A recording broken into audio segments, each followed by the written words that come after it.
starts the complete arc of entrepreneurial ambition.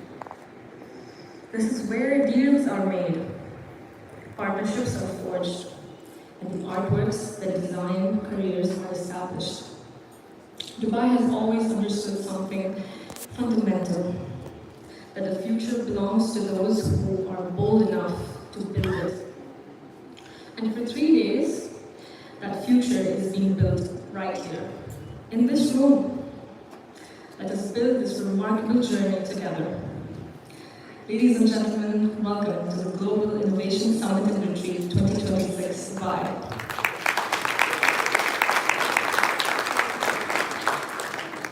To formally inaugurate the summit, it is my privilege to invite to the stage the leaders whose vision have made this gathering possible.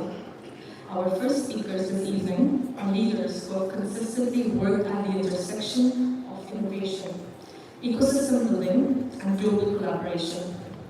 Please welcome Mr. Lennon Ghali, a driving force behind startup enterprise convergence, and Ms. Padma Luri, the CEO of IFN Global Group and Director of ISF Junicorn.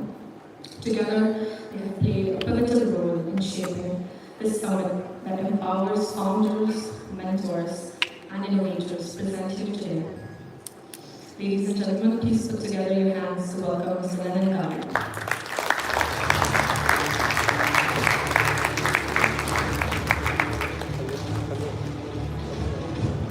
Hello!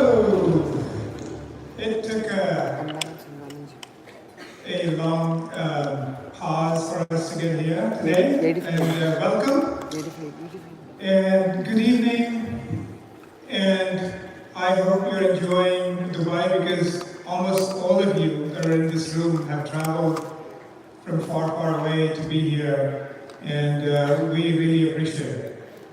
And can everybody say how many of you are actually coming from India? Absolutely thrilling.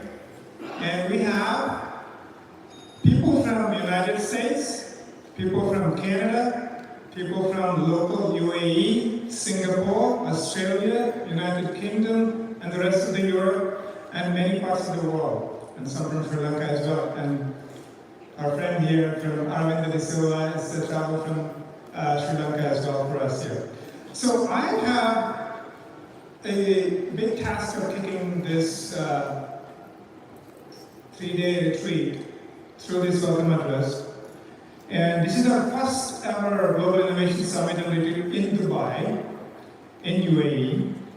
And standing here today, I feel deeply inspired and honestly a little humbled, because it is a big endeavor to really bring the Junicorns, Sunicorns, and Unicorns together in a shortest period of time, and including the executives, the VCs, and obviously partners that are here to really enable this ecosystem within UAE for many of the startups that have traveled from US, India, Singapore, and other parts of the world to start their business and start growing their businesses here. So the vision behind this moment, this summit, because of a vision started by J.H. Ali, the Junicorns, and I thought if Junicorns alone were to be able to come here to Dubai, it won't make much of a inspired ecosystem. And so we wanted to really bring the Junicorns and Unicorns to really bring the ecosystem together, to be able to inspire them, learn from this ecosystem, and then go back and continue to grow their dreams. The purpose of this particular summit is to nurture entrepreneurs, purpose is to enable innovators, and the purpose is to inspire leaders to build companies together. And most of us here today is because we believe in this vision and we believe in this purpose.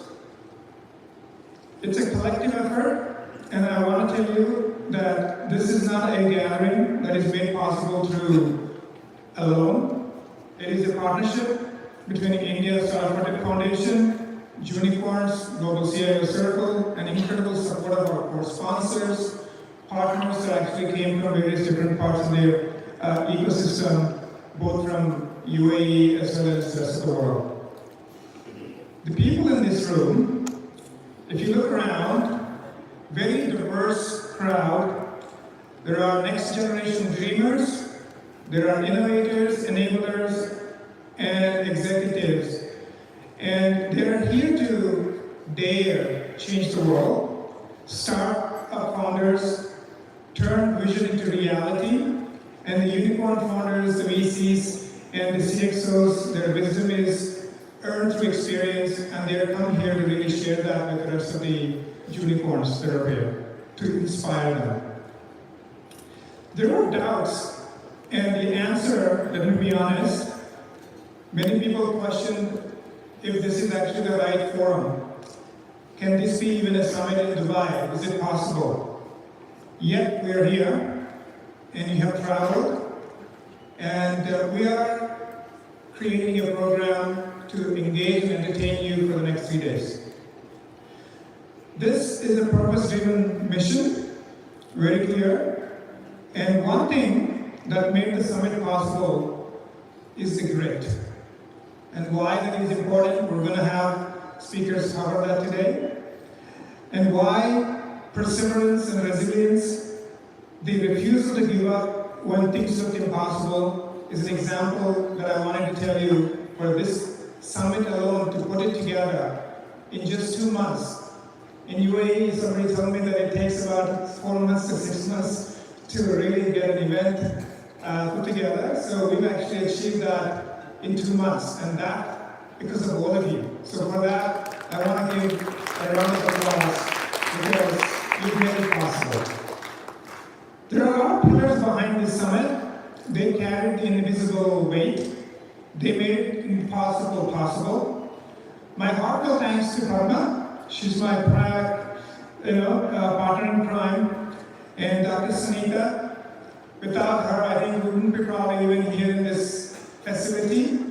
And Aubrey and Richie from the event team that really came together in the shortest period of time to really make this happen.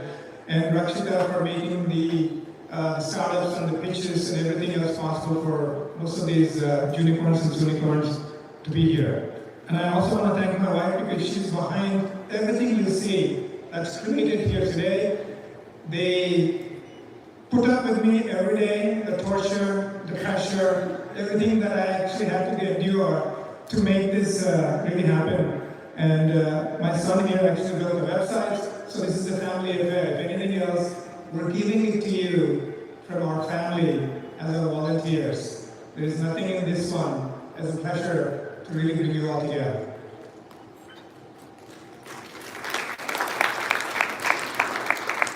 So what's in store? I think experience of innovation of our Junicorns and Junicorns. You should definitely engage with them.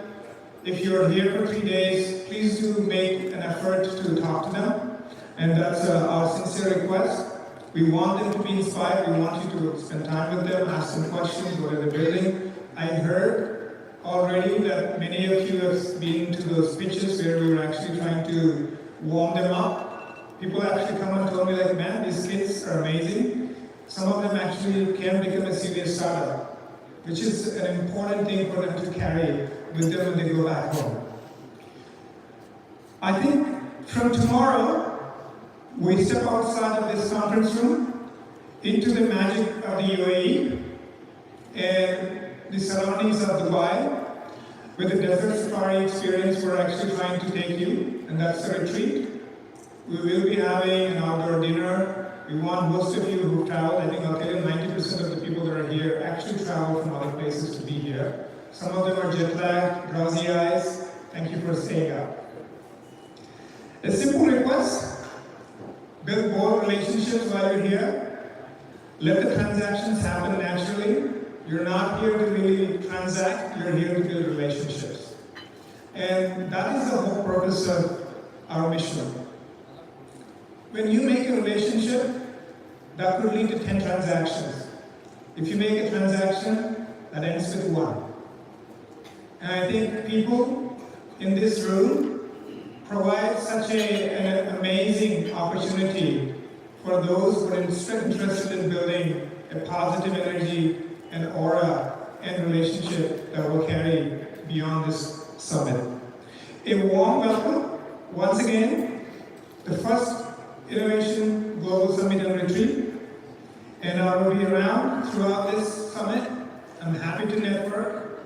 I'm actually a national networker. If you haven't seen, I will be probably connected to most of them that are here. Send an invite. If you haven't gotten a LinkedIn request, somebody asking me a card. I don't carry cards anymore. If you don't have me on LinkedIn, I think you should do that. And I really appreciate you taking the time to be here with me today. And let's kick it off. Thank you.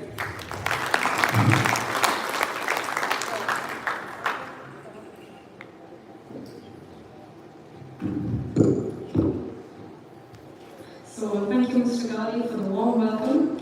And now it gives me great pleasure to invite someone who embodies the spirit of selfless leadership and quiet strength. Please join me in welcoming the co-chair of the program, Ms. Padma Alluri, to the stage.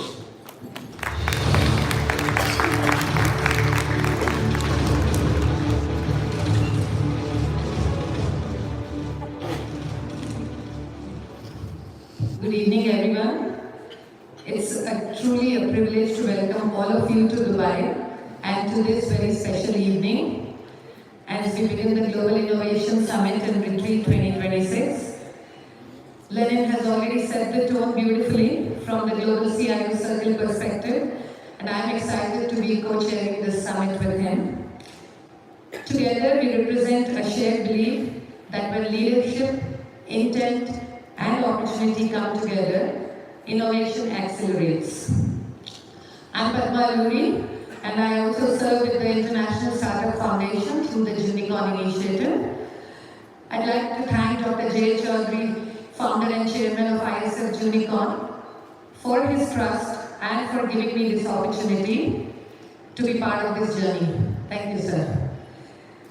Over the last 1 year, I've had the privilege of mentoring our Junicorns, working closely with them through cohort 1 and now cohort 2, witnessing their ideas evolve, their confidence grow, and their sense of responsibility deepen. And that experience is what makes this moment especially meaningful for me. Because tonight, I don't just stand here as a co-chair of this summit, I stand here as someone who has seen what happens when young talent is believed in, guided with care, and given the right opportunity. And that's why this gathering matters and why this moment matters. So at ISF, we work at the intersection of entrepreneurship, inclusion, and long-term impact. The Junicorn initiative was born from a simple but powerful truth. Brilliance is found everywhere, opportunity is not. Talent does not belong to one city, one country, or one income bracket, but access often does. So, who is a Junicorn? A Junicorn is a young innovator, ages 8 to 25, from diverse backgrounds, transforming real-world problems into meaningful solutions, solutions that matter. Our role is not just to showcase these young founders. Our role is to bridge the gap between talent and access, ideas and execution, and local realities and global platforms. So where did this journey begin? Austin, May 2025. Last year, May 2025, at the Austin Summit, we took our first global step with this Junicorn initiative. It was a pilot, cohort 1, carefully selected from 4 states of India, with one clear intent: to see what happens when young talent is given a serious global platform. The response was very encouraging. People leaned in, questions were asked, conversations continued beyond the stage. that experience showed us something important. When opportunity is designed with intention, talent doesn't hesitate. So let me share one story that shows what this really looks like. So we have a 16-year-old Junicorn, Hemasai. He comes from this underserved community and he is an orphan, but he developed this eco-friendly bricks using waste plastic and innovation that was designed not just to recycle waste, but to make his environment better. And then he asked a more basic question: what does my community need most? And the answer was clear. Many families in his rural village did not have access to basic sanitation. Using those eco-friendly bricks, Hemasai built washrooms, restrooms for underserved families. And this initiative did not generate any revenue, but it delivered something far more important: dignity, health, and access to basic sanitation. And that matters, because even today, sanitation is still not a privilege everyone has in some of these countries. And today, Hemasai is supported by mentors and investors from India, US, and Uganda. So when we talk about success at Junicorn, we define it differently. Not every success story ends with a balance sheet. Some begin with human dignity. That validation is what brings you tonight. Dubai is not a repeat of Austin. Dubai is the next chapter. Here at Dubai Summit 2026, we are proud to present our Cohort 1, returning strong, much more prepared Junicorns, and Cohort 2, a new group of Junicorns selected through an even more intentional process. This year, we have 60 plus young innovators from 9 states across India and local UAE, standing on a global stage, not as a token youth voices, but as serious problem solvers. This is no longer a pilot. This is a momentum becoming a movement. So what's the ask? Where do all of us come in? But let me say this clearly: programs don't change lives. People do. And that's why everyone in this room matters. If you are a mentor, your guidance can shape decision that lasts a lifetime. If you are a corporate leader, your market access can turn an idea into a pilot. If you are an investor or ecosystem builder, your belief can unlock confidence where doubt once lived. So our ask is simple but meaningful. Please support these Junicorns by attending their pitches. Do listen to them on January 11. I know some of you did have the opportunity to listen to them today, and everyone was super excited and very impressed with their pitches. So thank you so much for taking out the time. But do visit the Innovation Expo. Please listen, question, engage, and ask yourself, how can I help move one journey forward? Right? That's a simple ask that we have. I'll close where we began.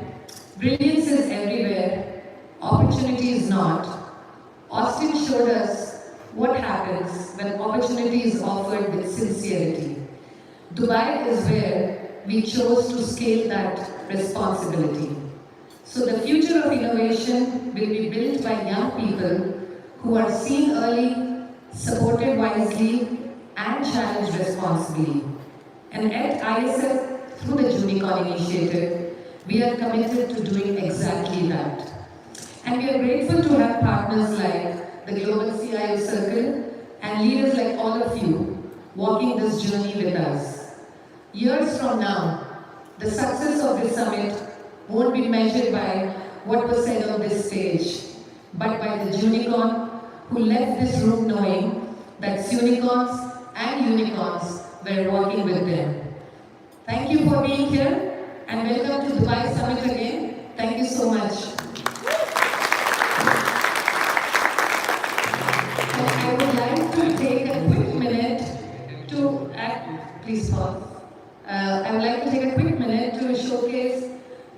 young gentleman, Sai. I know some of you who attended Austin Summit met him. So he came up with this concept of eco-friendly brick because the white brick, right? So he saw this plastic all around him, waste plastic. And then his grandfather, he lost his parents at the age of 5, both his parents, very unfortunate.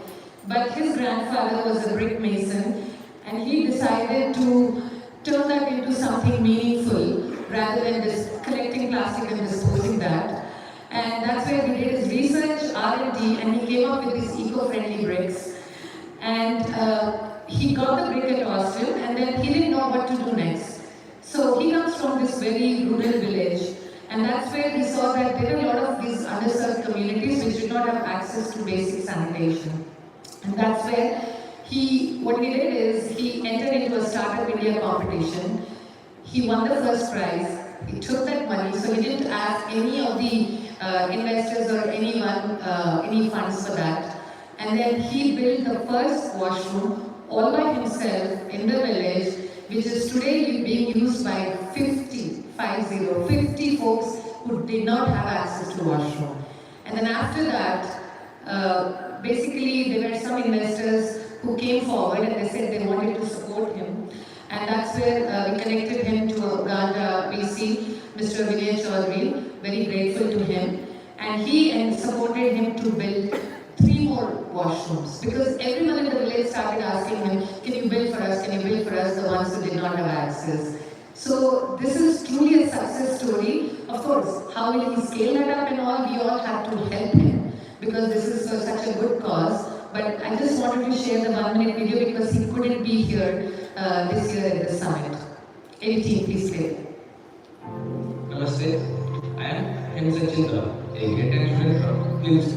Today, we are surrounded by scientists, that is, plastic and other waste materials are everywhere, showing our water bodies contaminated in air and degrading material farming.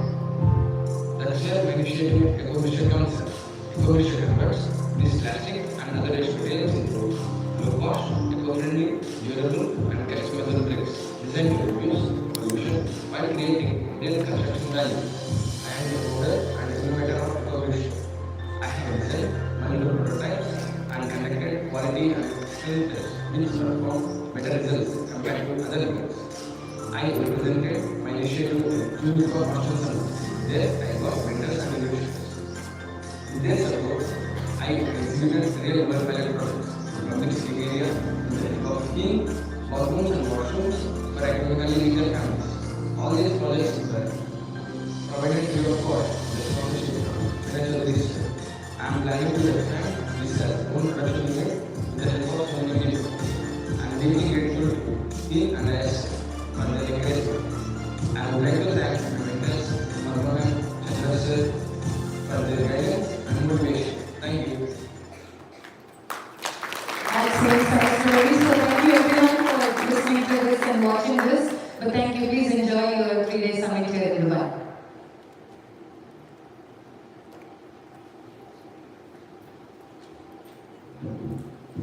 Thank you, Ms. Padma. That was such an incredible video and such an inspiring story. To formally inaugurate the Global Innovation Summit and Retreat, we now invite a leader whose work has consistently shaped the current status of technology in India, the startup ecosystems, digital transformations, and innovation policy.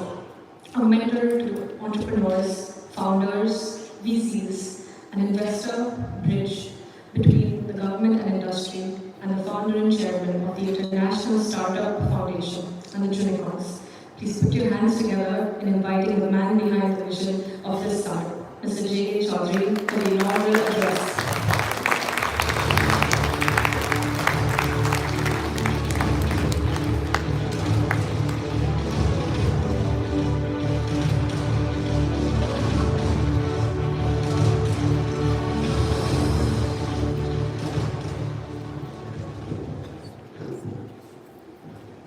Good evening to all.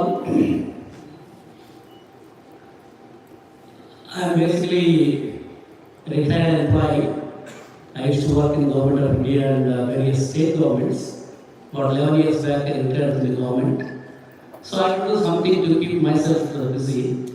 So some of my friends asked me to become a general partner in a venture capital fund. Reluctantly, I said yes, I will join. So my co-partner, Lax Sebu, is also there. So, while going through this journey of these startups as a venture capitalist, what I noticed is more than 80% of the early stage startups, they are dying, the so-called startup death valley. So I started analyzing why they are failing, what is the reason, why so many people, they spend a lot of their time, family money, personal money, friends money, but still they are not able to survive in this startup world. And I thought, why not I fix this problem to some extent? About 4 years back, I started a foundation called India Startup Foundation. To start with, it was not international when we started.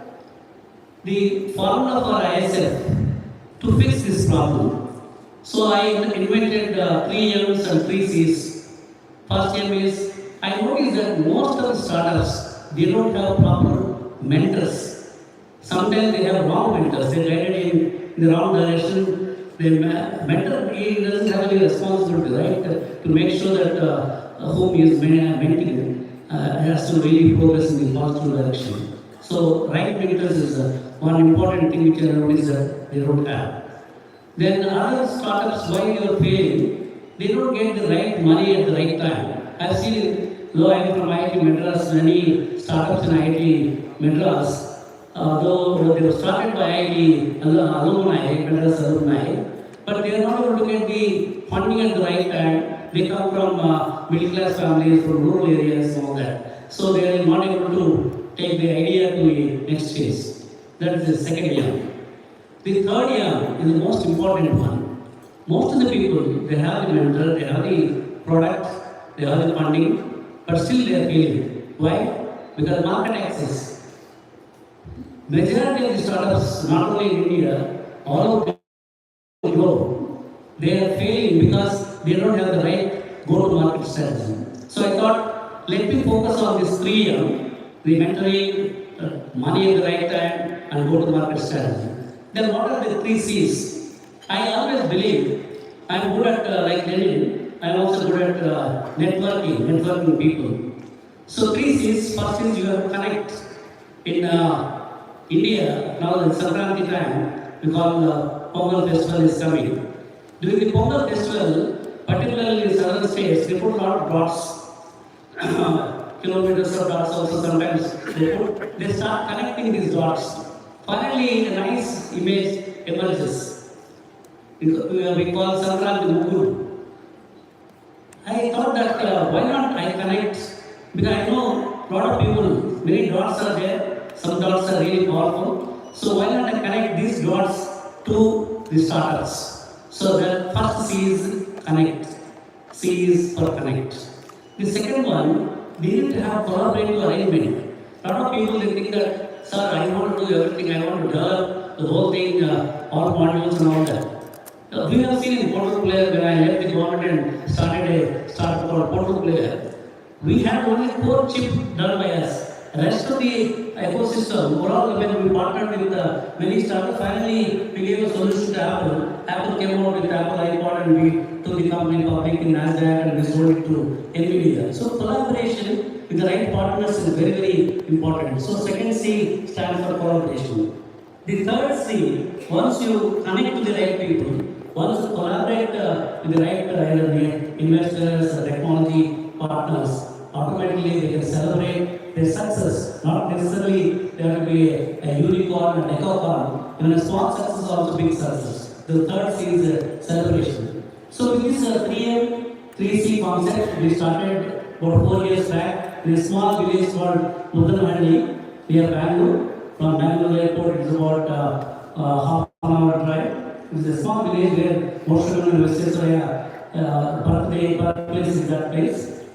So when I started this journey as a India Startup Festival, my spiritual guru, Madhusudhan Saiji, mentioned that we believe in Vasudhaiva Kutumbakam. That means whole world is one family. Why you are restricting only for the Indian startups and all that? Why don't you take this concept globally? Because you are telling that every startup is facing the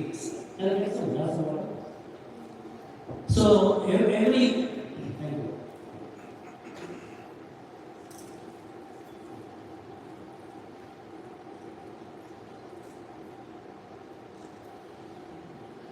He believed in one world, one family. Vasudhaiva Kutumbakam. So why don't we help other startup ecosystem? That's when we changed the name from India Startup Foundation to International Startup Foundation. See, changing the name is easy, but how to conduct international events? Fortunately, our foundation is led by all the volunteers. We don't have even a single employee where we pay salaries. Most of them are entrepreneurs, investors, successful CXOs. All of them said, yes, Jay, we're all there. We'll take it to London, we'll take it to Jamaica, take it to US. So many places, more than 9 such global conferences. All the conferences are networking conferences. And in one of the conferences in Hyderabad, there are 50,000 startups. They participated in the business plan context. We selected about 20 of them and we started mentoring them. And many of them are becoming very successful. In fact, one of my co-founders was saying that one of the startups that we mentored, they may become unicorns soon. So this formula of 3M and 3Cs were very successful. Then in that journey, what I noticed is, particularly when I visited 2 schools where the majority of the students are all from humble families, single parents or no parents. One is the Hill Paradise near Gannavaram Airport, near Vijayawada. There are more than 1,500 schools. In fact, MSI is from that school, and he's also orphan. Then many such students are going through that kind of school. Similarly, in Uttarakhand, in Satyasai School of Excellence in Uttarakhand, there also there are a lot of students. They come from very humble background, from poor. In fact, selection criteria itself, any rich family kids they want to join, they don't admit. They will go there and find out whether they are really poor. Then only they get admission into those ecosystems. So I noticed when I went to this Hill Paradise near Gannavaram Airport and also interacted with the school students in Uttarakhand school, I noticed that these students have got more fire in their belly. They're coming out with a lot of innovative ideas. So during the second conference of International Startup Foundation at Uttarakhand, that's when I announced that Junicorn, which we now registered. We got the trademark license also. Nobody else can claim that that's their business. So Junicorn, the Junicorn, I announced it during the second International Startup Conference in Uttarakhand about 3 years back. Then afterwards, I was not knowing how to really take the concept to the next level. Then when I turned 70 years, recently my kids, my daughter Anju, who is also participating with her children, she organized my 70th birthday in Hyderabad. That's when I noticed, at this age, can I start a new startup? So I became a Junicorn. I started my new startup called Junicorn during my 70th birthday. So like any other early stage startup, I'm also facing lots of problems. When I started this new startup called Junicorn, no funds, no proper mentors for me to take this idea forward, and market access is also very difficult. So I wanted to do a small experiment after Uttarakhand, whatever we announced. That experiment was what Parma was saying. The first cohort, I wanted to do it before I start asking people to support this Junicorn kids. I want to prove this model because this concept is new to many people. This concept is basically what I noticed is there are a lot of people, particularly when I visited a small village called Soro, which is a remote village in near Bhubaneswar, 5.5 hours drive, Orissa state. There, all the government kids, they built a satellite, micro satellite. They launched it in my presence through helium balloon, and they were monitoring all the parameters, what fat, what oxygen levels. Then I asked them, how did you learn to build a microsatellite? It's not that easy. They said, sir, there is an NRI from this village. He lives in Chicago. Once in 6 months, he comes to set up a small lab. He teaches us what YouTube material we have to learn.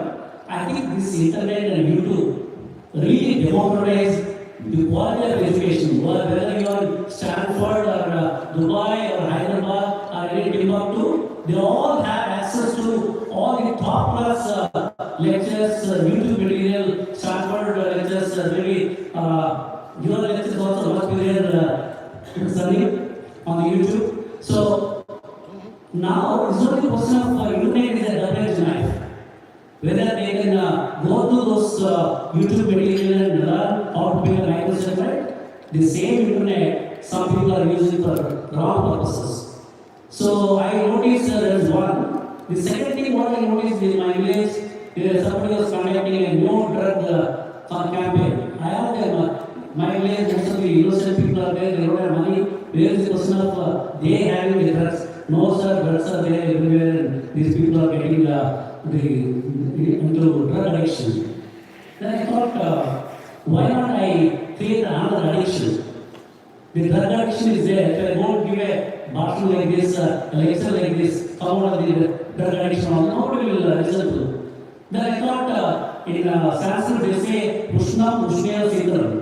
So for the drug addiction, I have to create another addiction, powerful addiction.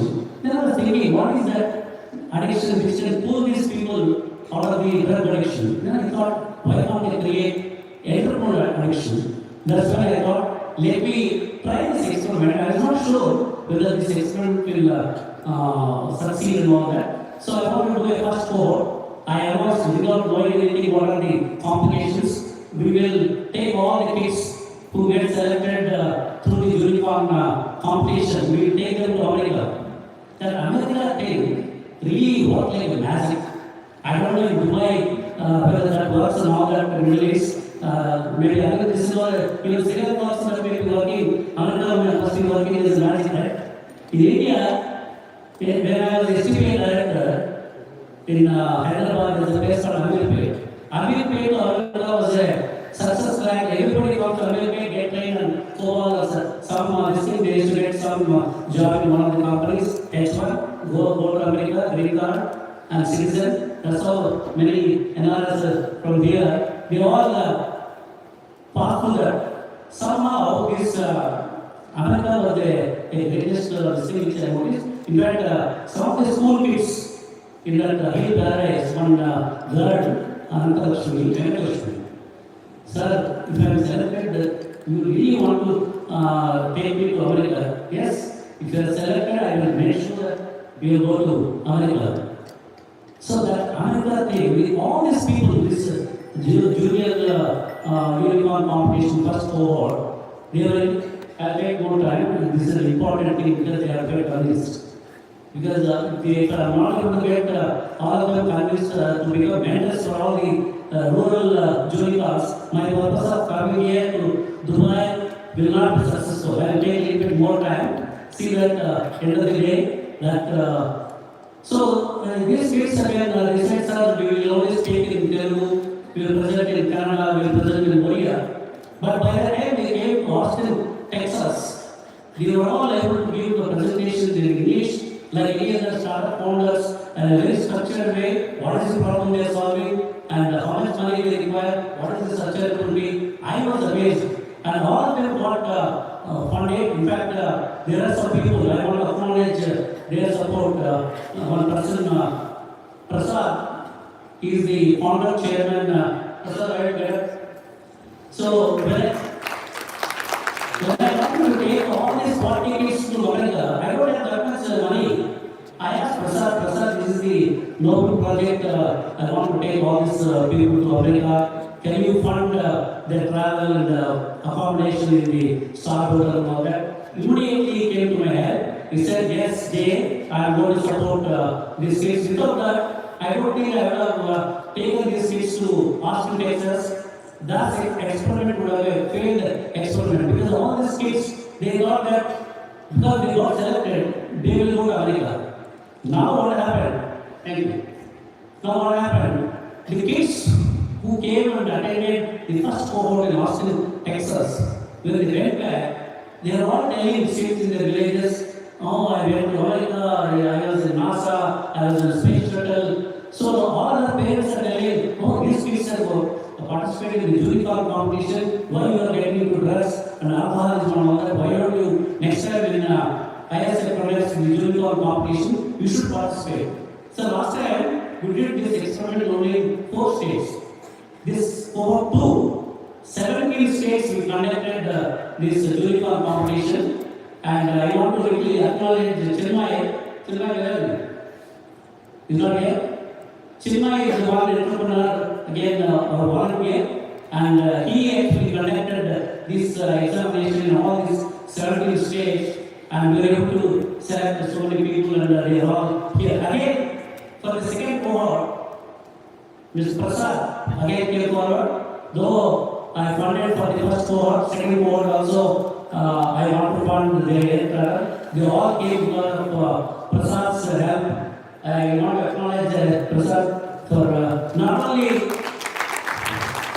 Prasad himself, he is now asking all his family members to become mentors and see how they can, not only his family members, his employees, all the senior executives. He has got 4 companies, one is a billionaire company, though he is a very busy man and he takes a lot of time. So today I am standing here talking about Junicorn, helping all these rural startups. Because of the help I am getting from volunteers, I want to invite all those volunteers who helped me for the cohort 1 and cohort 2 to come on to the dais. Prasad and Mahesh, Chinmay, PSR, please come on to the dais. Please come on to the dais. They need, not we.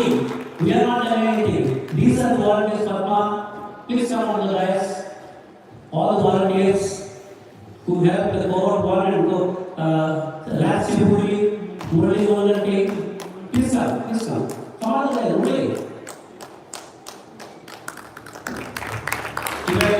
Come on, any names, please. Come on to the dais. So, before I close, I have only one request. India itself, there are 1.4 billion population, and rural India, a lot of youth are really suffering without having proper mentors. I request all of you, not only all of you, use your network. What I need, just 1 hour a week mentoring. Talk to your colleagues, talk to your friends. Can they not donate 1 hour a week to mentor somebody in your own village, in your own, wherever you think that as a mentor or startup or guiding, just mentoring itself can transform their life. I request all of you, if you are committed for this cause as a mentor, please stand up. Are you with me as a mentor? To mentor all the rural Junicorns, please stand up. Others are not interested in mentoring? Thanks a lot.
Thank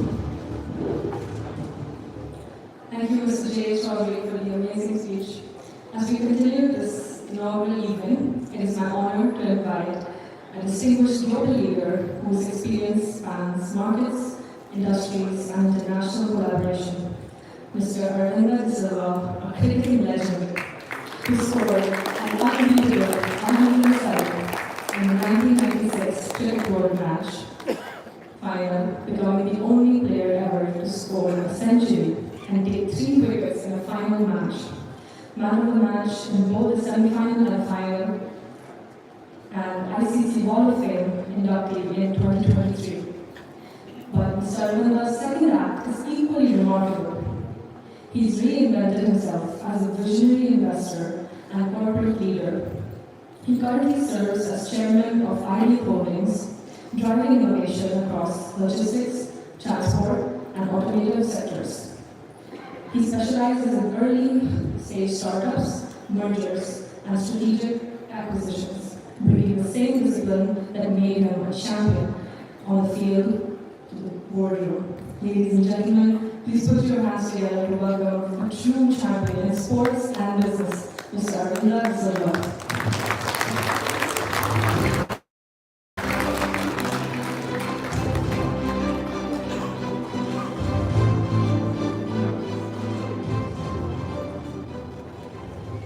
Good evening to everyone. I think it's going to be truly an innovative evening for me because I got off a plane from Australia after a month's holiday, and then I get a call from Megan asking me whether I could come and join this event. And I had just 3 days to recover, and I was on a flight here to try and support these youngsters, which I think Jay, who came to Sri Lanka and mentioned that these youngsters are the future, as I know, and they're the ones we need to support to take this important world forward. So when I was asked to come, I never wanted to say no. And I got here this afternoon, and I was never informed that I had to give a speech. Nevertheless, now I've been brought on stage to make this event truly an innovative one by just wanting me to innovate something special for you. So today I thought I'd just talk to some of these youngsters' hearts and minds by letting you know how I started my career as a youngster and a person just like you who was so passionate in doing something, and how I was able to get to where I am today. So to start off, I think just like one of you, I never expected to represent my country nor to be on a winning side of a World Cup team. But I was so passionate playing sport as a very young kid. And the way Mr. Chaudhary mentioned, having a mentor is very, very important. And my mentor was my father. As a child, he always told me, you do what you enjoy most. And when I had to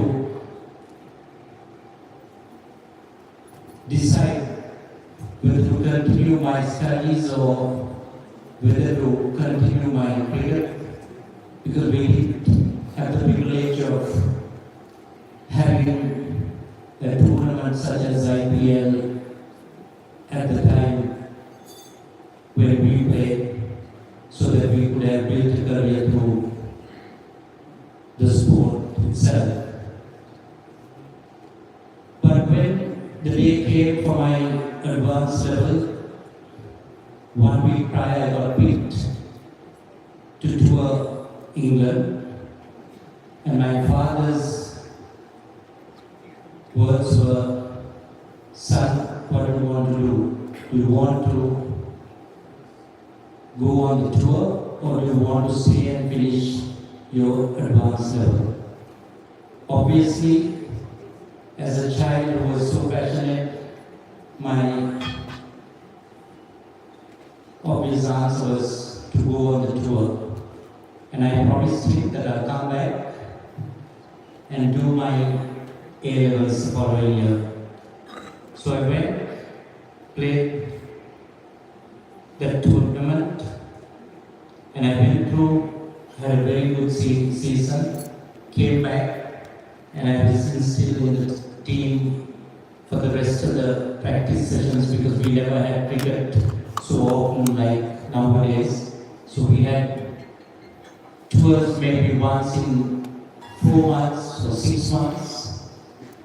And then came my exam time for the second opportunity. And again, a month prior to that, there were some trial matches, and two of those trial matches I performed so well.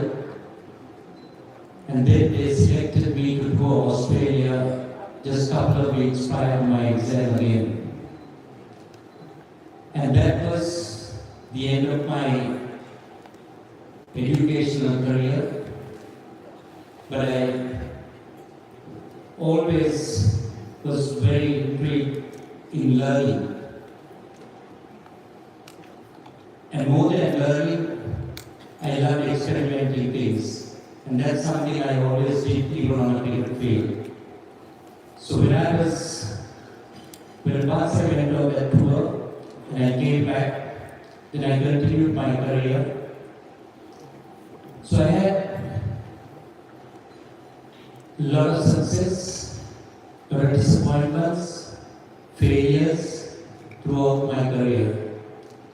And I think that is something which all you kids need to understand, that success will never come that easily. It's like your heartbeat. It goes up and down. Life is a cycle like that. And if it goes in a straight line, you'll be dead.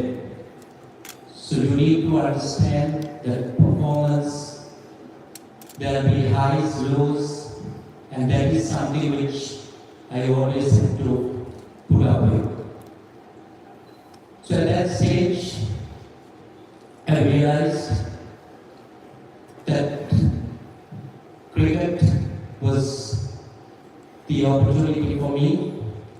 And like Jay said, we didn't have many talented cricketers at the time. Sri Lanka was a very young team. We had only a couple of players who was able to teach us exactly what we needed to do at the highest level. But of course, I had to learn by myself. Hence, I had to experiment in most occasions. Trial and error is what ultimately paid off. Then I got the opportunity to represent Kent County. For the first time, a Sri Lankan cricketer was selected to do so. I thought it was an amazing opportunity, and as it was said earlier, I think getting that opportunity and the exposure is what is important. I think that is what I was given and privileged to have had at that particular time. During that season, though we as an international team used to play only maybe 1 or 2 test matches in about 6 months, maybe 4 test matches per year. At that time, we didn't get much exposure to compete at the highest level. But at county level, I was very fortunate to be able to play 7 days of cricket and have 3 batting turns a week, which allowed me to try out many things on a cricket field. And actually that is when I really was able to blossom and was able to build that confidence which I required to go out there and compete with the rest of the world. So I think here, I don't want to talk at length, but what I want to really pass on is a message to everyone here that the future is our kids, and this is one way we could support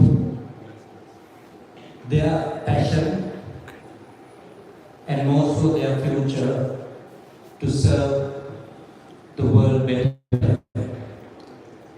And that is the reason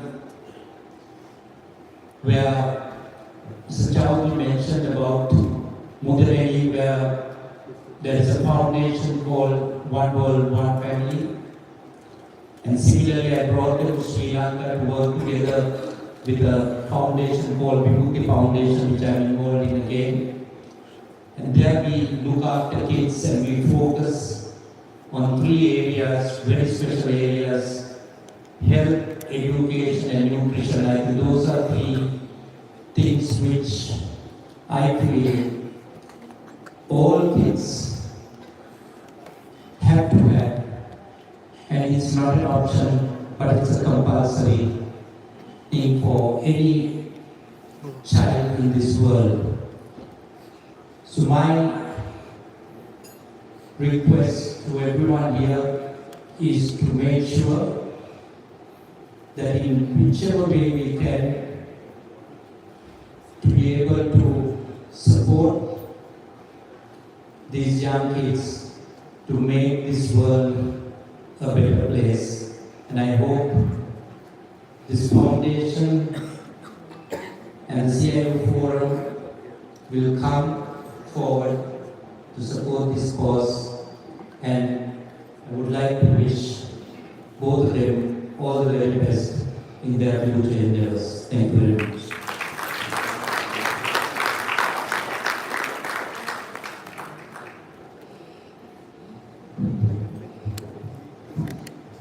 Thank you, Mr. Arvind Silva. Now we shall have one of the most esteemed guests of today. Mr. Mohammed Al-Mersi has operated successfully at the highest level of telecommunications, technology investment, government advisory and philanthropic impact.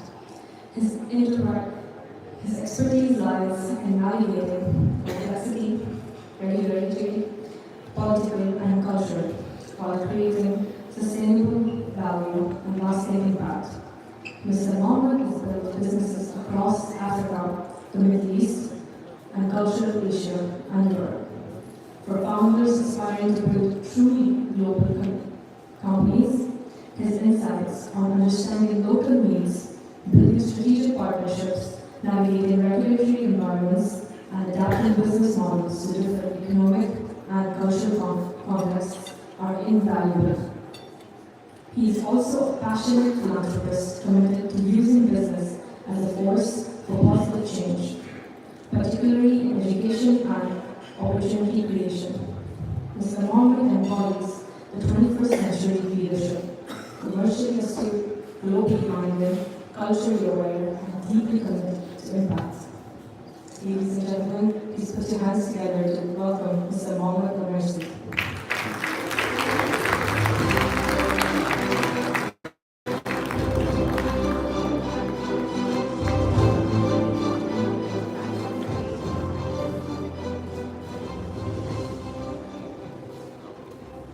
Assalamu alaikum wa rahmatullahi wa barakatuh. Namaste. Good evening. Let me start by saying that I'm deeply honored to be here at this august conference, the brainchild of Gary J.A. Choudhury. I'm also indebted to the organizers of this illustrious event, the inaugural summit, for awarding me this prize, which I feel is totally undeserved. What I would like to do today is to talk about my own personal experience in the space of philanthropy and social impact investing. My view is that philanthropy, to some extent, is being quite rightly redefined by social impact investing. Before I came to Oxford University to study for my executive MBA, my days were spent doing two things. 80% of my time was spent on for-profit activities, mainly involving the telecoms, media, technology, emerging markets, and private equity. The 20% was focused on our family foundation, where we concentrated on areas such as education, healthcare, conflicts, and social housing.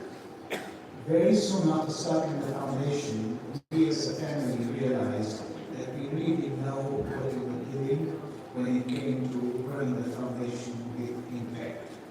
If anybody came to our door asking for money, we were happy to give money to them without really understanding what we were doing and whether the money was actually being used in ways that it was supposed to be delivering impact and creating benefits. At Oxford, I was probably the oldest student to do an executive MBA in the history of this science school. I must say the experience for me was an amazing one. I met some very intelligent people, and most importantly, I was introduced to a social impact enterprise and a transforming visionary who led it, and I'll come to that shortly. The enterprise was called Rural Shores. Let me start by asking the question, what is social impact? I'm sure most of you know what it is, but I define it as placing capital in enterprises that generate social or environmental goods, services, or ancillary benefits, such as creating jobs with expected financial returns ranging from a highly concessionary to higher than markets. I will now outline our mission statement, which guides us and those that I work with in this space. We start by standing with the poor, listening to voices unheard, and recognizing potential where others see despair. It demands investing as a means, not as an end, daring to go where markets have failed and aid has fallen short. It makes capital work for us, not control us. It thrives on moral imagination, the humility to see the world as it is, and the audacity to imagine the world as it could be. It's having the ambition to learn at the edge, the wisdom to admit failure, and the courage to start again. It requires patience and kindness, resilience and grit, a hard-edged hope. It's about leadership that rejects complacency, breaks through bureaucracy, and challenges corruption. Doing what's right, not what's easy. It's the radical idea of creating hope in a cynical world, changing the way the world tackles poverty, and creating and building a world which is based on dignity. This was a mission statement that many impact investors drew up together, including myself, and is the one that we and other proponents like Acumen fully subscribe to, because it captures in a nutshell the very essence of what we do. The disparity between the rich and the poor widens daily. We have a perfect storm descending on us because the world's population is growing, resources are getting tighter, we have environmental degradation, and the bottom of the pyramid are slowly beginning to demand their fair share of the Earth's resources. There are many global thinkers like Bill Gates who talk about creative capitalism. There are Friedman, who talked about the green economy.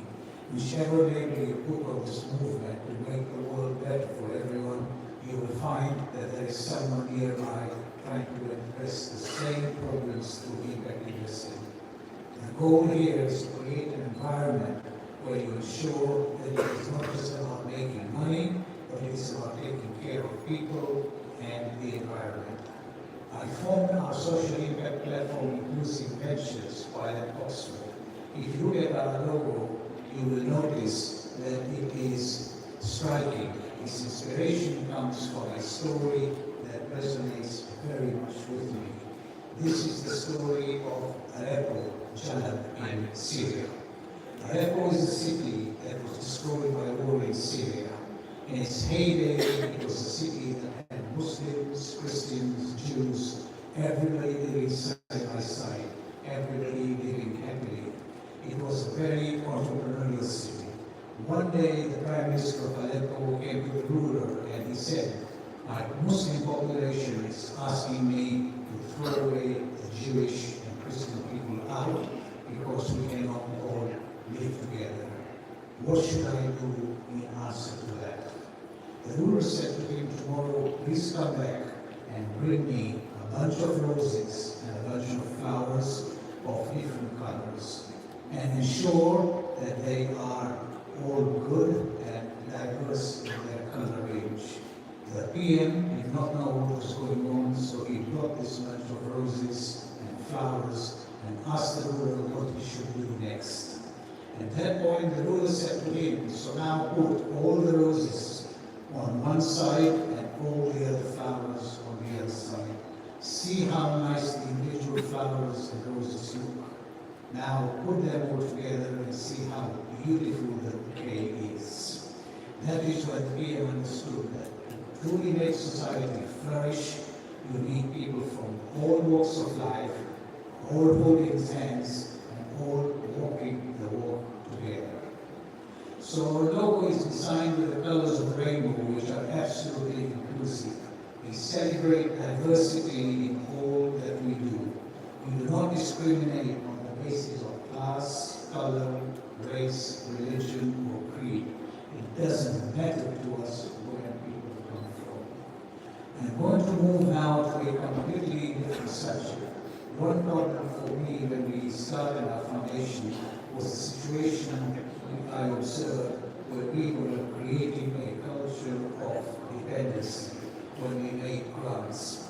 People learned to always expect things from us. This, instead of economically empowering them to learn how to fend for themselves. Thus, we need every charity to think hard about how they can create viable social enterprises that can survive and sustain by themselves. So in a way, impact investing space is really improving the overall situation of foundations and charities. Of course, it's up to you when you make a lot of money to decide whether you want to take it away, knowing that you will have to leave it behind at some stage in your life, or you want to recycle it, or you want to give it back, or do more projects with it. That is your choice. You always have a choice, but make sure that the choice is one which actually benefits everyone.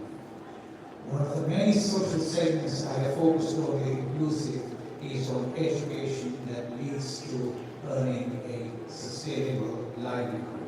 Time will only permit me to address one of our investing companies in this space. This is about our investment in a social enterprise in India. India is an amazing country. I'm proud to say that my own roots are from Iran and from Gujarat in the state of India. India is, in the villages, 70% of its 1.2 billion people live in more than 600,000 villages. You can imagine how big a population this is and how large the issues that it faces. These 70% of the Indian population generate only around 20% of its economic output. 40% are illiterate, and jobs in the villages where they live are scarce. The company we are working with, which addresses the lack of jobs in villages, is called Rural Shores. This amazing company was founded by none other than my dear friend and mentor, Murali Muraganti, and IT from Bangalore. He's here tonight. Murali, please stand up, please.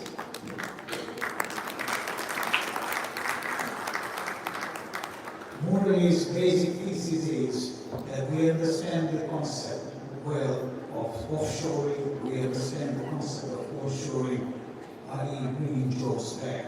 But now let's focus on rural shoring.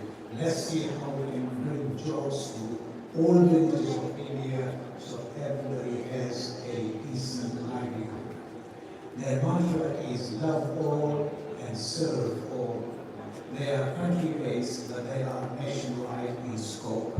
They set up in Indian villages rural business process organization outfits which take villagers and they educate them and train them for sustainable livelihoods and also teach them English language skills. No easy feat at all. Once trained, the villages perform business process outsourcing at a quality on par, if not better, than consultants from some of the biggest firms that they compete with. And they do the work at prices that are 60% or more below market.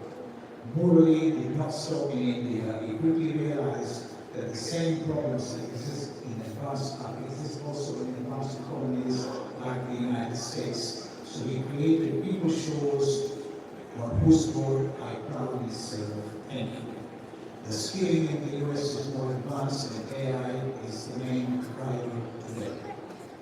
Also, it would be remiss of me not to discuss a major Indian government initiative. India passed legislation that mandates large corporations to set aside 2% of their net income for investments into CSR programs.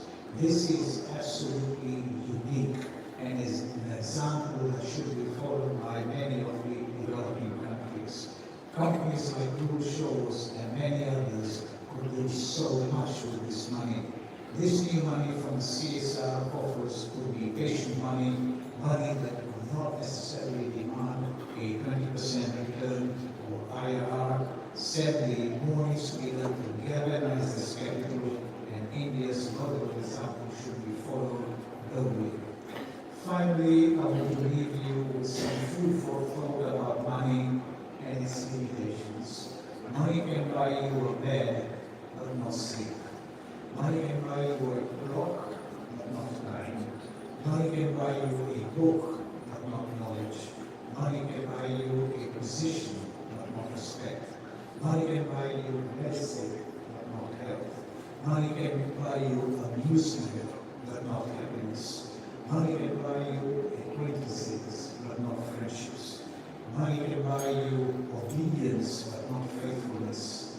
Money can buy you a house, but not a home. Thank you all, and God bless.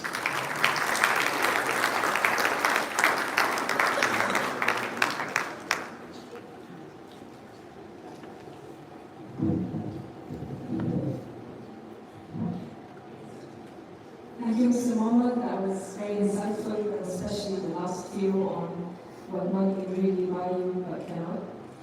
Now we shall have Dr. Jean Chadapuri for this special keynote introduction.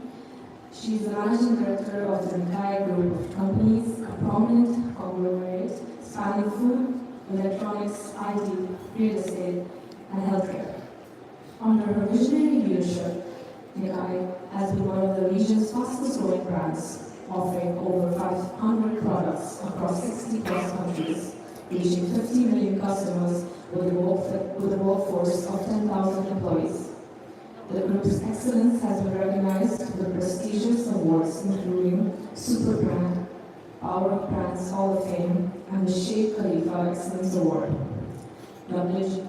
Jean Chadapuri is also co-founder of Pansofic Technologies, Alora.ai, a revolutionary healthcare platform integrating AI with holistic medicine, functional approaches, and personalized care to address health challenges at their roots. Beyond business, she's a passionate advocate for entrepreneurship and women's empowerment, actively championing initiatives through the Dubai Businesswomen Council, and Global Women in Tech. Ladies and gentlemen, please welcome Dr. Jean Charlotte.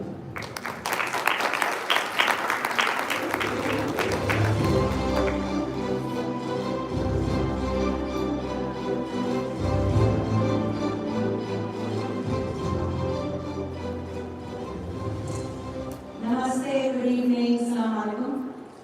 And thank you so much for inviting me to this wonderful, wonderful event in this vibrant city of the Lion. I thank all of you coming from all over the world and being with me to see the traffic that is another form of vibrance of the city. So please don't get frustrated, spend that time admiring the city, admiring the people around you, and the cars on the road. But thank you, ISF, thank you, Junicorns. Thank you, Lennon and Padma. Like Mr. De Silva said, I also got to know yesterday about this brilliant event, and I was happy when I heard what their purpose and what their mission is and what they've achieved to come and join all of you. So I do spend half my time in the US, sometime in India and sometime here.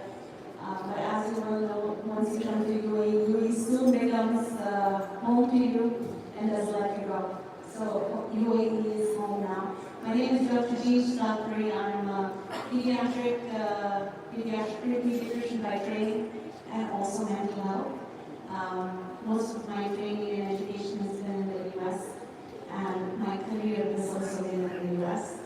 And I've worked for a few of the hospitals like Stanford and Northwestern and Berkeley and UC system.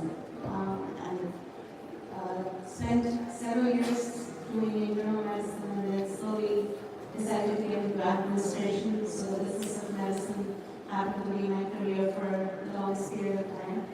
And then that slowly and gradually moved towards coining the Affordable Care Act, which I did with the Attorney General of California, who was mostly doing the legal part of it when I was the chief legal.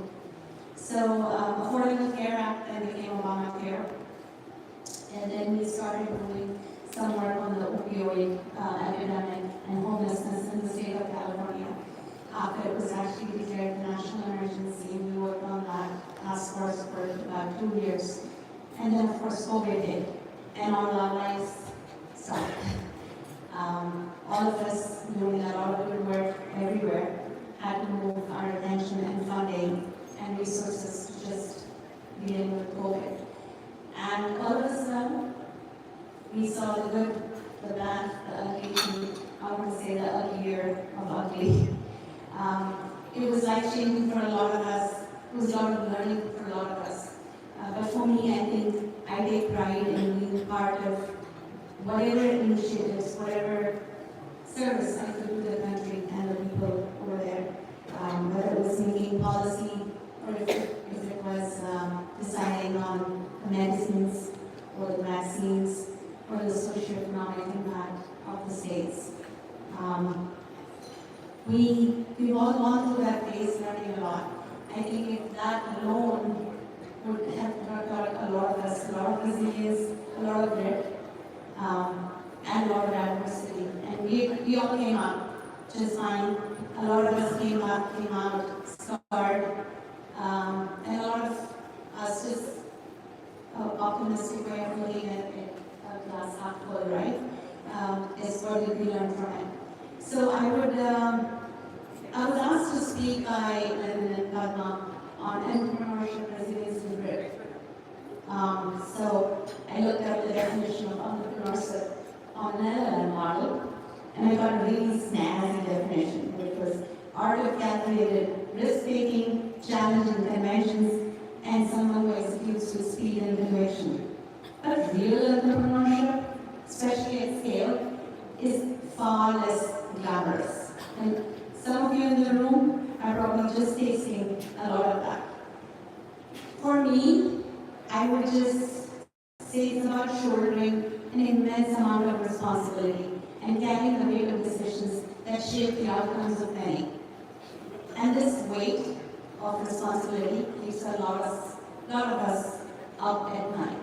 So I think a lot of the founders here, a lot of the entrepreneurs here probably will resonate, that you always go through this time where you're up at nights, getting up at 3 saying, am I going to make the next payroll? Am I going to make the next fundraise? Or the next fundraiser after that? And once you have the investors on board, how do you manage the expectations of the investors? And what do you do with your ambition? And how is it that I'm never able to please everybody there, right? Well, am I resonating with some of you in the room? Is that what some of you guys, I see a lot of nods here? So you grow wiser, not older, once you go through this phase.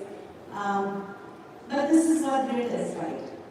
And some of my medical training, which teaches us precision, which teaches us decision making, also teaches us that our decisions are not theoretical. They all impact lives, right? And that just means that any decision you take, you have to own them up with accountability and responsibility. Because that does shape outcomes. This is something I have imbibed in my leadership style or the way I lead. So I lead with structure, with discipline, knowing fully well that I would have to own up accountability and responsibility for all the decisions I make. Right or wrong. Not saying all the decisions are going to be right, but I'm going to own them up. So today I'm wearing 2 hats. I'm the managing director of a family business that my father founded, a multi-conglomerate, multinational business group, which he described very well, thank you. We are the largest, fastest growing private label brand in home appliances and electronics. So we have furnished till date in about 4 decades, 60 million homes, fully furnished, and we have all the SKUs that you ever require in a home except for mobiles and cameras. We are also expanding into AI and IoT products to enable more of lifestyle products. We also have a distribution of a lot of food agencies in the US, etc. And we are also in IT. And I then wear the other hat, which is being the co-founder of something called AI, which is an advanced agentic platform built for the future of all of us, future of work. So let me tell you, this is happening not one after the other, but at the same time. And I work with a tech company with my husband, and I work with an electronics company with my father. So the resilience, grit, patience, you name it, everything gets tested. Early in my career, when I was working in the US, and we were going through the period of COVID, and Len said I should share this, even though it's not a really happy moment. But there were situations when we had to make decisions on no PPE. Do you remember that time when PPE was in shortage, the gowns, the masks, and the ventilators, and the oxygen cylinders? We coped up in California pretty well, but the state that got hit really badly was New York. And everybody was suffering really badly, and we were asked to send our medical reserve. So 54 volunteer doctors and nurses left for the state of New York. So I was in California, and I get a call at 2 a.m. with one of my physicians who was there posted in one of the hospitals, very frantic, saying, Dr. Jean, this is not what I signed up for. This is not what you want me for. I said, Doc, what happened? And he goes, there are 2 patients with COVID who are equally bad in a state of condition, and they have one ventilator that needs to go to one of them to take them through the night. One is a priest and one's a pregnant lady. And he goes, I'm not going to make this choice. I'm not going to have blood on my hands. This is not what we were trained to do. We were trained to save lives, and I'm not going to take a decision.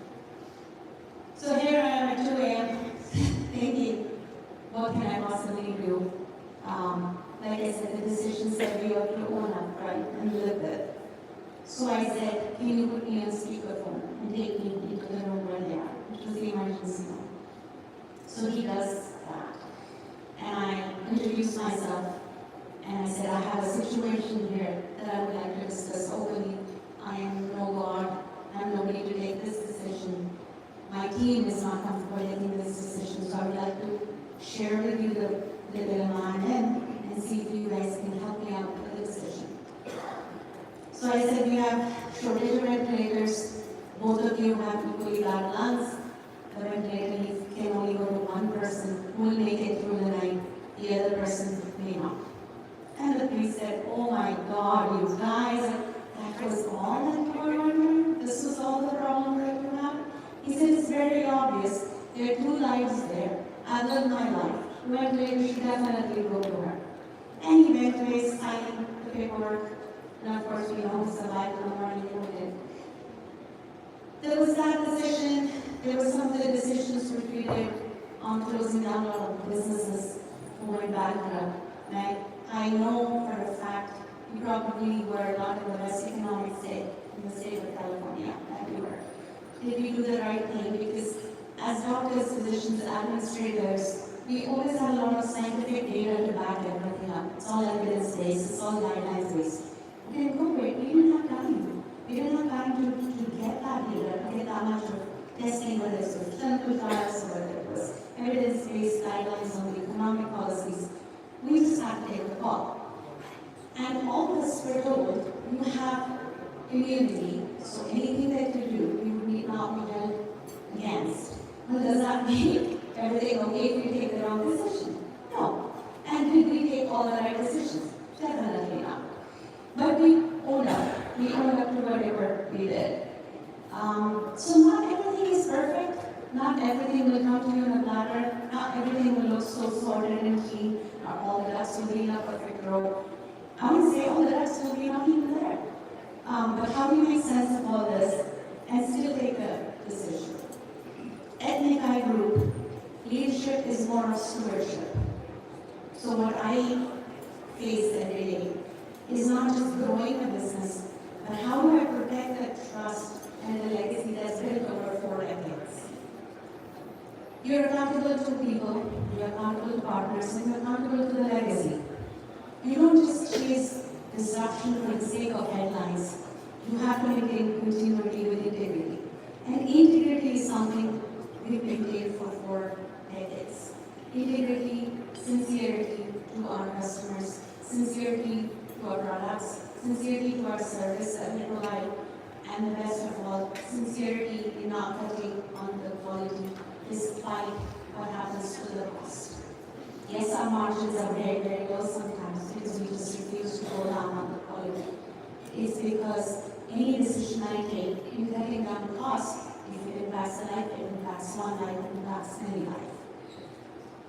Nikai has been through a lot of ups and downs. We know as a region in GCC, we went through recession in 2008. We went through influx of a lot of expats, a lot of outflux. You have 2-3 wars going on in the region that's definitely impacting the trade and all of us, and the consumer behavior in general. Well, we still continue to forge ahead with our head held high, with pride in what we do, which is service, quality, and providing access and affordability. At the same time, AI is something that we're really just fundamentally revolutionizing. It's disrupting status quo. Here I talk about stability. Here I'm talking about disrupting status quo. Here I'm talking about consistency. Here I'm talking about speed. Here I'm talking about maintaining trust with the consumers. Here I'm saying educate the consumers about completely something brand new. A lot of our AI works at taking away all the mundane tasks that we have and automating them. Right from emails to phone messages, to helping you plan a dietary plan, to planning your exercise plan, to a weight loss plan, to a healthcare plan, to getting all the interdisciplinary approaches to health, which includes alternate medicine, not just allopathic medicine, going beyond the diagnostics, going beyond traditional methods, and looking at a different way of lifestyle. AI, guys, is here to stay, and it's who jumps on the bandwagon, and how do we ensure anything we're building in this space, because I think what I heard is a lot of you are working in the space, in this hot space. But build the product with responsibility and accountability, which means data privacy is something that needs to be taken care of. Data security, using the data for different purposes is something you would have to build a guardrail against, or a regulatory framework, and make sure that the product is compliant with all this.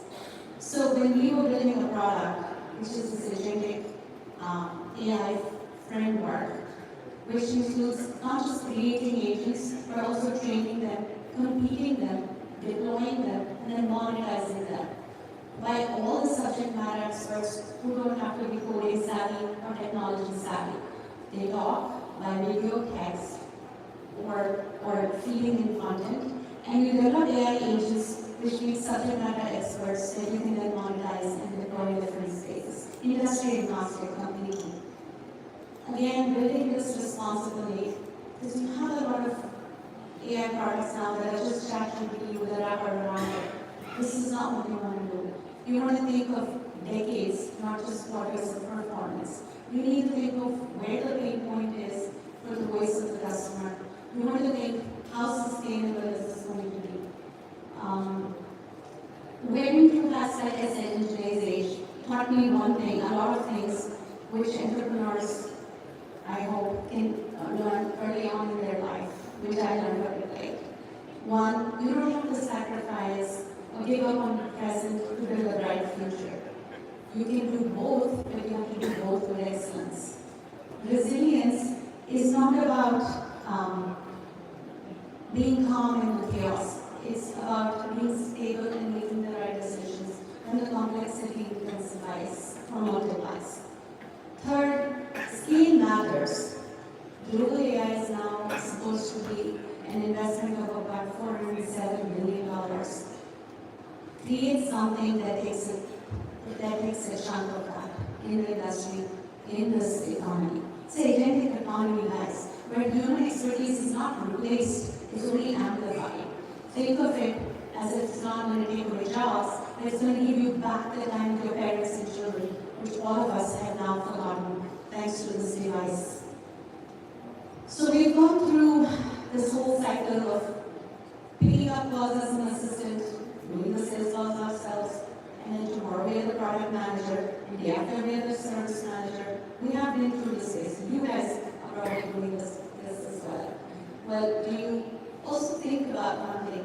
Once you're starting a startup, often people forget to pay themselves. So you will burn a hole through your wallet and your family's wallet and your friends, so you won't pay yourself.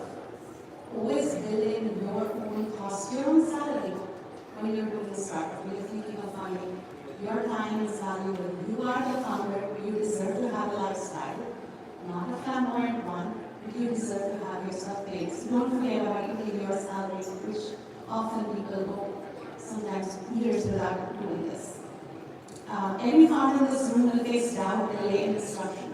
What separates those who fail from those who endure is grit in the hard moments and resilience when there is no loss.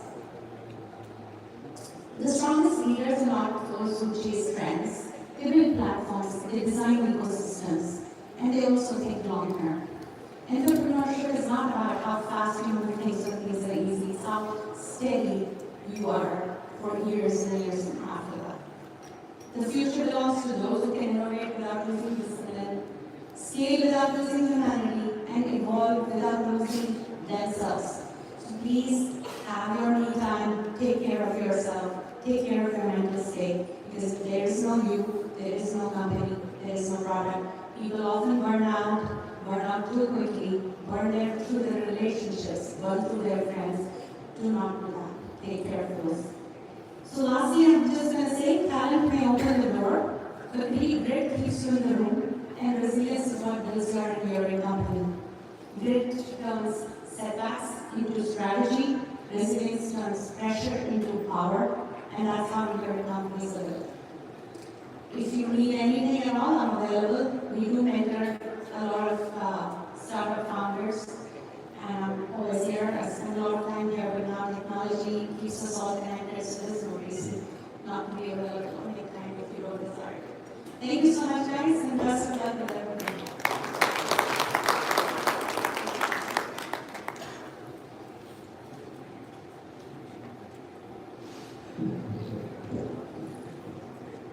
Thank you, Dr. Sheen, for that enlightening talk. Now, next we shall have Mr. Prasad Bandarola, the founder and chairman of Molly Holdings and the Kavi Group, has spent his career reimagining the travel industry. Under his leadership, Molly became a publicly traded technology company, powering bookings for millions of travelers annually, working with airlines, hotels, and travel advisors globally. With Kavi, Mr. Prasad is building an AI-powered travel platform with a crucial insight. Artificial intelligence shouldn't replace the joy of discovery, but amplify it exponentially. Imagine travel where AI understands your deeper patterns, surfaces hidden gems matched to your unique definition of adventure, and eliminates the friction that makes planning exhausting. While technology handles complexity so humans can focus on experiences and memories, is putting us together in inviting Mr. Prasad on stage.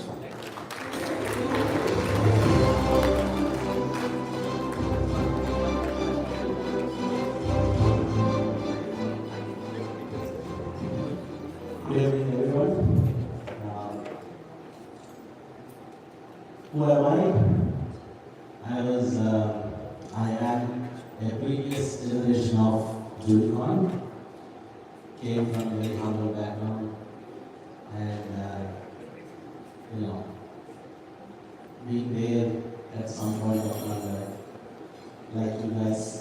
So I'm here especially, came from US, having spent a day and a flight each direction, just to let you know, just to convey my love to Junicorns and my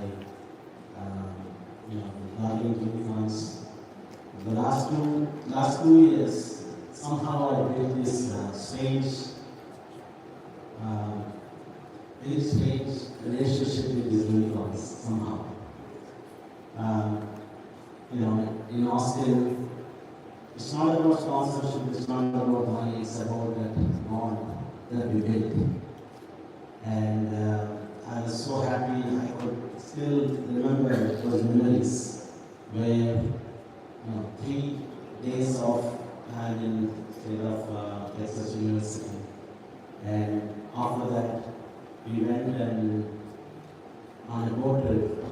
We wanted to take our people, our Junicorns, to get some break and swimming with them, people 10, 13 years old, kids, and sharing their vision, understanding their needs, understanding their passion, and being part of that is such a journey. And I was so happy, being there with them. I want to bring the same energy this year, and I want to see the same thing with each one of you guys here in my Junicorns, and see that how that we can, if all of this stuff can inspire few people, one of you, some of you, and all of you, I think that's a great success, and that's a great reward that we all get here. I just want to talk about the journey of Junicorns. So I'm supposed to talk. I don't have a subject here, so I can talk anything. So the Junicorns, as I mentioned, I was one of them, and I'm one of them. I wanted to just say that how the life takes you as a Junicorns and how it transforms. I'll give you an example of mine so that you can see yours. Okay? So it all started, I came from a very humble background, village, and where I was studying in a government school, Telugu medium until my 12th grade. And I look up to my father as a businessman, and he died when I was a very young age, so there's nobody to look up to.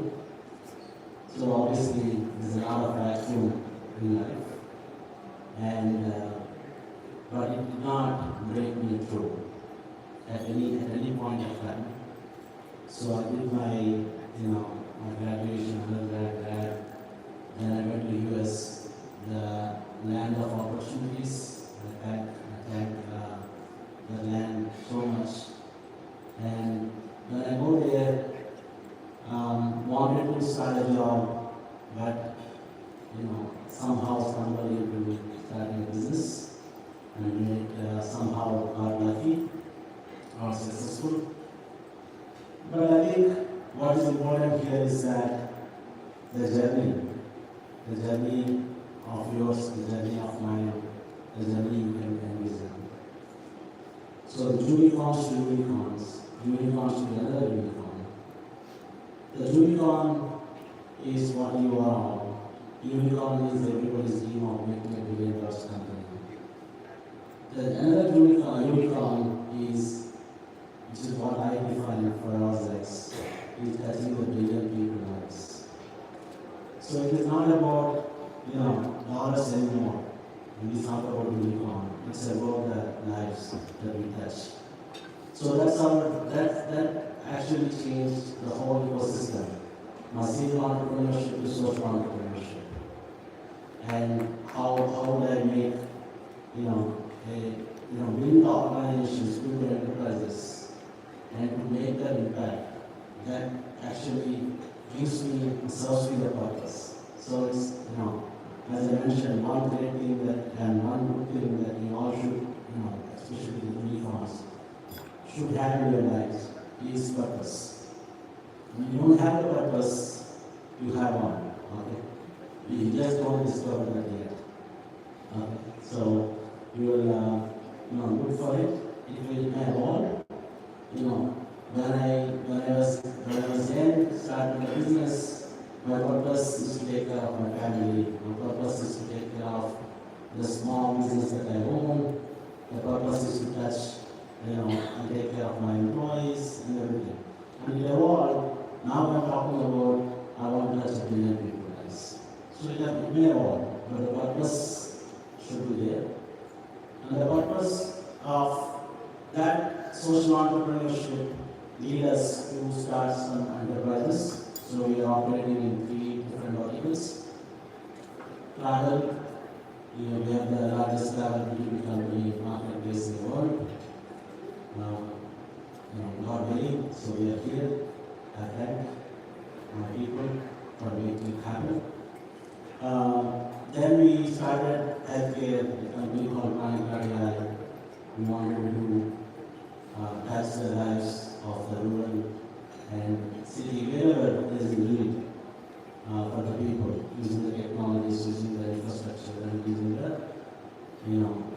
everything what has been transcribed in the current world, and how can we get that and make it happen. And then the third one is job creation. So I see that a lot of Indian practice in life.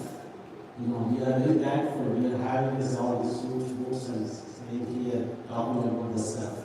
But in reality, if you really look into the pyramid, the top class of the pyramid, the rich become rich only. Anyways, when you talk about India's story, it's very fascinating. I can talk about hours long, days long about how great it is, how growing it is and all. But it did not change. In fact, it has gotten worse in the bottom layer of the pyramid. Which means surplus. This is a story of everywhere, not only in one particular country. So the rich become rich, but rich become richer, but the bottom layer of the pyramid is always happening there. So how we can help? There are companies that started, the big platforms, thanks to the big world, the economies, the latest economy, the social influences and everyone. But in reality, when I look into that, when you're talking about Uber, the Uber driver and Uber, ecosystem is a driver for the lifetime. Where is the progress here? I don't see the progress.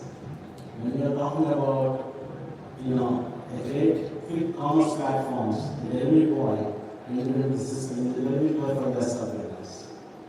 And I don't call that as success in my own mind. No, it's a commercial success, but not the real success, when we talk about impact. So how can we create, an impact and create a platform where we can really change or help to change or initiate something in our world? So we started a company called AI, Global, to create a platform how we can go into the grassroots and really, pick the people from the grassroots and be able to give them a platform to, have a progressive life, progressive things. It could be a job, it could be a small business, it could be an entrepreneurship, it could be a mega enterprise. It doesn't really matter. So we are helping them, it's up to those people. So this social entrepreneurship, social impact, within our reach. So within those key areas of travel, the healthcare, AI, and the job creation. Really, that's the purpose. But in order to meet this purpose, really, what do I need to have? The execution. The execution is very crucial, very painful. Every one of you guys know. Talking is easy, ideas are easy. The execution requires a team. When we are talking about Junicorns, the mentors, more than mentors, you need a good team who is a good tribe of yours. You need to have people, who, works with you, live with you, be with you, just get you out in the road and get to the end of the, your goal to be achieved, reality. So you have to first build that tribe. So I always say this, in the AI world now, everyone talks about the vibe coding. So I infamously say at my offices. So I say that vibe to tribe. So there is an initiative that we use. It's an internal work that we do. So when you start with a vibe code, anybody can create a platform today using AI. Not a big deal. Okay. Maybe one day, 2 days, 1 week, they'll have it. But getting into a tribe, people who actually create the value using that platform, using that and making an impact, and have some users who sees the value of it and keep coming back and keep seeing the value and value the value. So that's what you need to create. So the Junicorns that I would like to mention is an important thing, part of execution, having a team.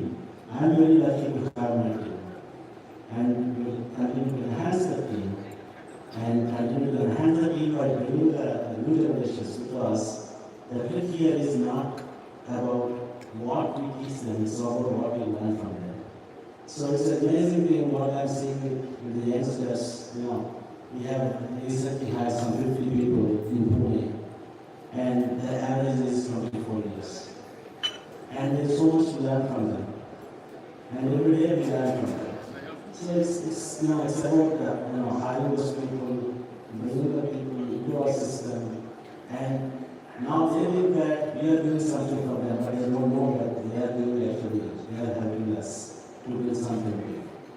So with all the stuff, the execution, the purpose is being taken, chosen, execution, and execution comes with your people, your everything. If you think that we need money, the money is not that I do not take, at least my experience, money is not the hindrance here.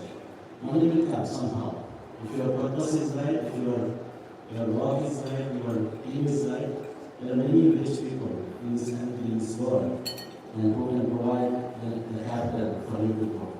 But what is important is that how you spend that money, how you expend that money, how you use that capital to use to make the purpose right. So the execution then follows by outcome. So you don't start the company to become $1 billion for sure. Never, right?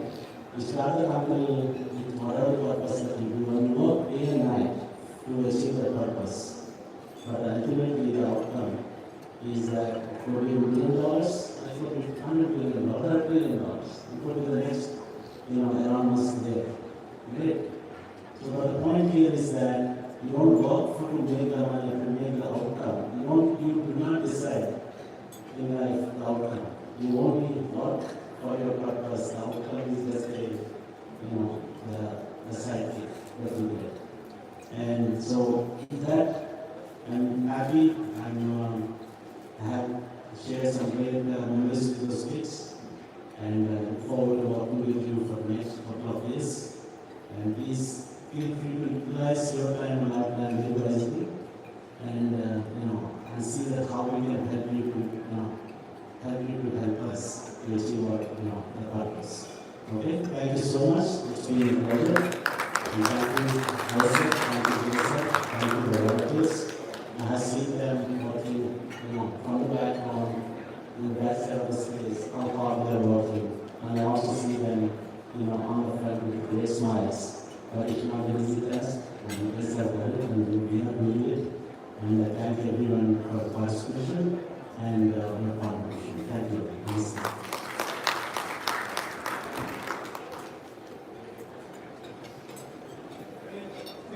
One of the most important things is the inspiring story that Prasad brings from Junicorn to Unicorn from humble beginnings. Is the inspiration that we were trying to bring through this summit.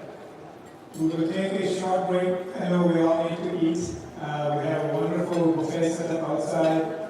Please take a few minutes to go grab some food, and please come back and relax a little bit, and we will have an award ceremony for some of the most fascinating individuals that have contributed to the society and inspired all of us with their careers, and we would like to celebrate their life this evening. And please take a few minutes and go out there, grab food, and come back to your own tables, and we'll see you in a minute. Thank you.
ఎట్లుంది video చూలే ఏది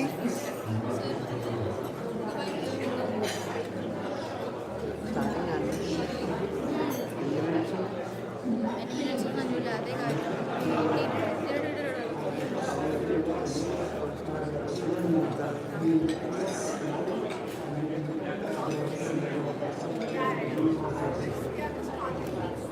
ఇప్పుడు ఇది original edit